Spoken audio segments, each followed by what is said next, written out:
Bonjour Céline. Bonjour Henri. Ça va? Ça va et toi? Oui, il fait beau. Oui. C'est le printemps. C'est le printemps. Et je crois qu'aujourd'hui tu vas nous montrer une recette de A à Z. De printemps. Une recette de printemps, la tartelette de printemps. La tartelette de printemps. Oui, c'est un amuse-bouche que je sers en ce moment à la table aux clients. Et pourquoi je l'appelle la tartelette de printemps et pourquoi j'ai choisi celle-là?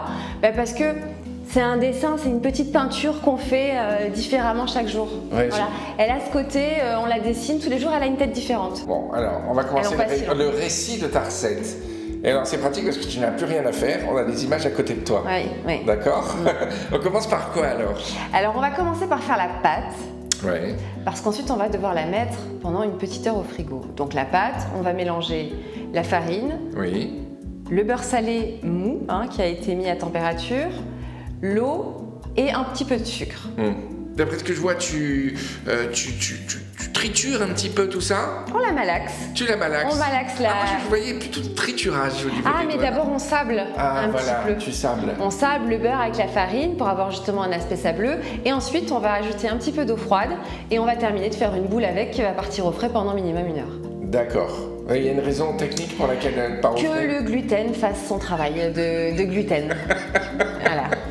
Ok, alors, on a ça, on a cette boule qui repose. Oui. Pendant ce temps, on va préparer la hollandaise. Oui. D'ailleurs, on dit la hollandaise ou l'hollandaise? En général, on connaît son prénom, donc on... Alors, une hollandaise, tout simplement, c'est quoi finalement? Alors, c'est commencer par un petit sabayon, donc un mélange de jaune d'œuf et d'eau ou de vin blanc. Moi, je la fais à l'eau parce que le vin blanc est tout de suite très marqué. Je prends 3 jaunes d'œufs, c'est ça? On va prendre 3 jaunes d'œufs, on va mettre 2 cuillères à soupe d'eau, on va mélanger et ensuite on va faire un bain-marie, c'est-à-dire qu'on va faire bouillir une casserole sur laquelle on va poser un cul de poule avec notre mélange œuf, eau, et puis on va battre. On va battre les œufs avec l'eau sur le bain-marie jusqu'à obtention de ruban. Le ruban, c'est-à-dire qu'on va commencer à voir le fond du moule se dessiner. Là, ça veut dire que les œufs sont cuits. D'accord, voilà. Le fond du cul de poule, tu veux dire? Le fond du cul de poule. D'accord. Voilà, le fond du cul de poule. Je suis. Voilà. Ensuite, une fois qu'on a nos jaunes, une fois qu'on a nos jaunes qui sont cuits, on va disposer notre cul de poule sur un torchon et là, on va intégrer doucement comme une mayonnaise le beurre clarifié. Okay. Alors beurre clarifié, c'est quoi? C'est un beurre qu'on a fait fondre doucement et on a enlevé le petit lait qu'il y a dessus, la caséine. D'accord. Voilà. Donc tu bats cet appareil avec le beurre clarifié et en fait c'est un petit peu comme une mayonnaise. C'est comme une mayonnaise, ça devient une émulsion du coup. Voilà, on ajoute évidemment ensuite.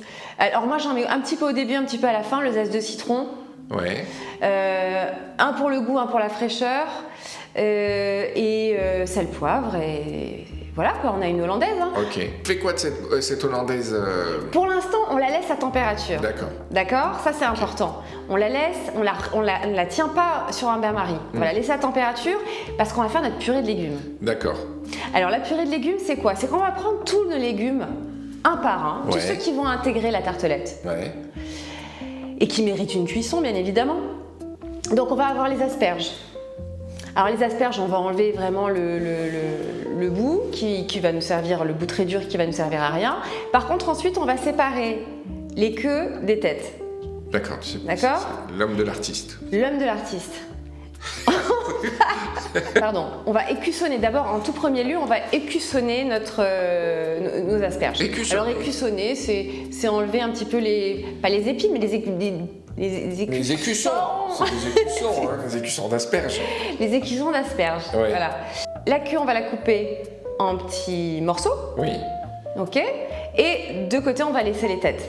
Et on va les cuire séparément. Vraiment, là, on est dans des cuissons très rapides. On est à 2 minutes, max 3 minutes de cuisson et encore. C'est des légumes... Salés ou pas salés? Au salé, c'est des légumes qui se mangent croquants. Et toujours systématiquement, on va avoir à côté de nous une bassine. Enfin, une bassine, n'exagérons rien. Une piscine, baignoire. Que dis-je?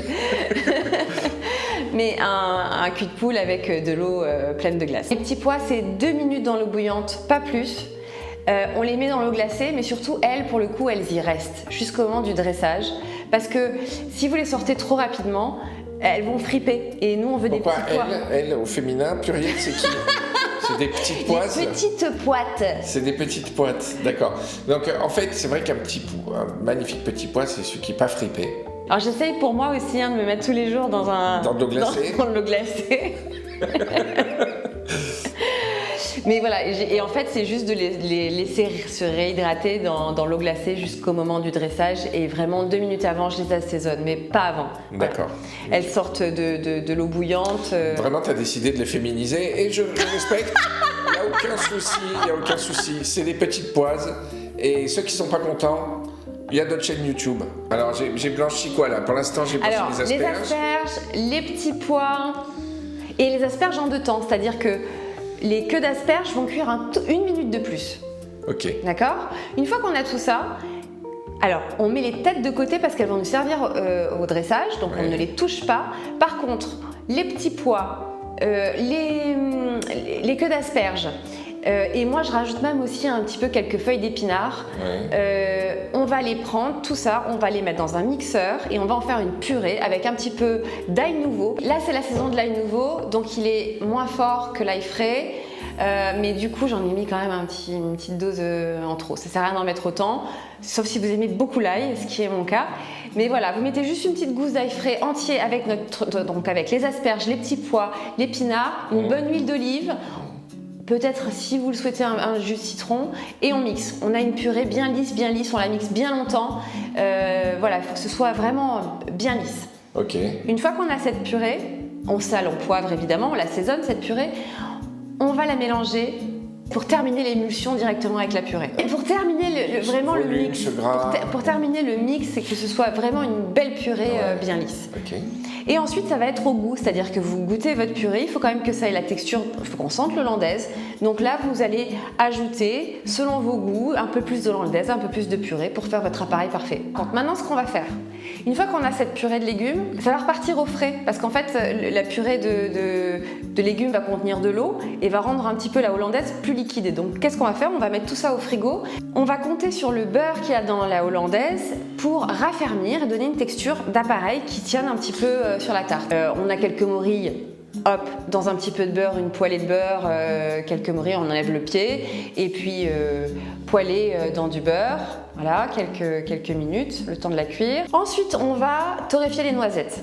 Alors, vous préchauffez votre four à 180, et une dizaine de minutes, comme ça, à sec. Non seulement elle est torréfiée, donc elles vont avoir un petit goût qui va être intéressant, mais en plus on va pouvoir les peler très facilement.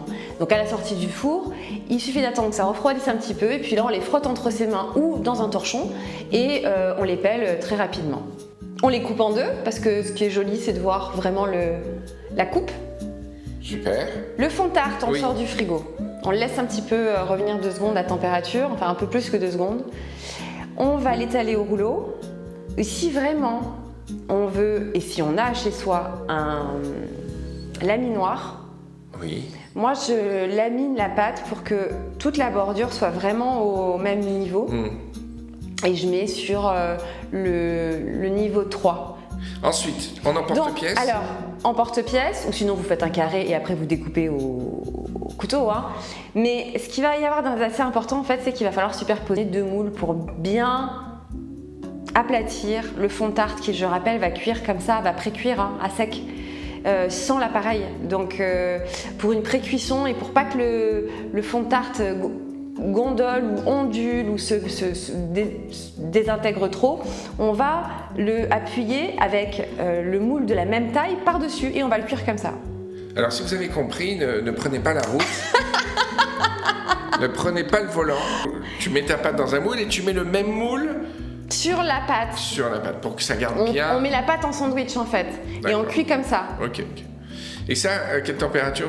180, 190 pendant, jusqu'à ce qu'elle soit à peine dorée. On la veut blanche. Oui, hein. la tartelette, on la veut pas trop arrogante. Non. Une pâlichotte. Vraiment, elle n'a pas trop pris le soleil. D'accord. Ensuite, on va sortir notre hollandaise purée qui a été mélangée dans le frigo. Et puis on va faire notre fond de tarte. Alors on va prendre une grosse cuillère et puis une petite cuillère et puis on va badigeonner l'intérieur du fond de tarte généreusement. Alors, généralement je commence avec les gros morceaux. C'est-à-dire qu'il y a les parties qui prennent le plus de place sur la tartelette pour pouvoir réorganiser le reste avec des petites touches ensuite. Donc là, j'ai commencé par les asperges, ensuite les petits pois, les morilles, voilà. Là, on a casé nos 3 gros ingrédients et on va pouvoir venir ajuster dans les trous ce qui manque selon notre envie. Alors, généralement, c'est toujours plus joli quand on fait du dressage impair. On va mettre 3 petites fleurs, on va mettre 5 asperges, oui. Voilà. Il va nous rester les pickles de graines de moutarde. Alors ça, je vous cache pas que c'est une préparation que j'avais déjà dans mes bocaux. Maintenant, c'est très simple à faire et si vous aussi vous voulez les faire et en garder au frigo pour n'importe quelle occasion, c'est très facile, hein. C'est juste les blanchir 5 fois. Et les mettre ensuite dans l'eau, le sucre et le vinaigre. Voilà. Et les pickles de graines de moutarde. Une demi-journée devant vous. Mais non.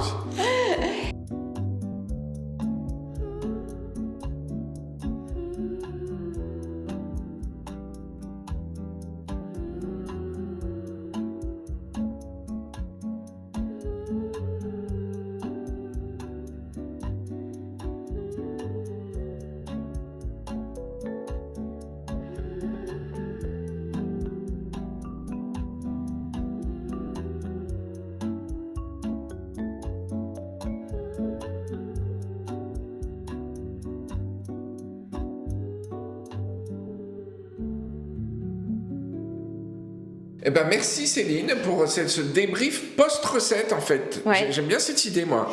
C'est vrai que c'est quelque chose que je pratique régulièrement, le débrief post-recette, parce qu'une fois que je sers les plats à table, généralement il y a des questions sur mais comment oui. tu fais ça, comment tu fais la recette. Donc là c'est finalement ce qu'on a fait aujourd'hui, c'est-à-dire qu'on a fait la recette et maintenant on explique comment on l'a fait. Donc voilà, si ça vous plaît comme format, si vous avez envie d'en savoir plus, si vous voulez qu'on fasse ça sur d'autres recettes que vous voyez passer sur Instagram ou ailleurs, vous nous le dites et puis on vous explique la recette comme ça, on vous raconte la recette. Ah ouais. Voilà. En plus la belle saison arrive donc il y a plein de trucs à faire. Ouais, là le printemps on est gâtés. Hein. Ouais. À bientôt, merci Céline. Merci Henri. Ciao.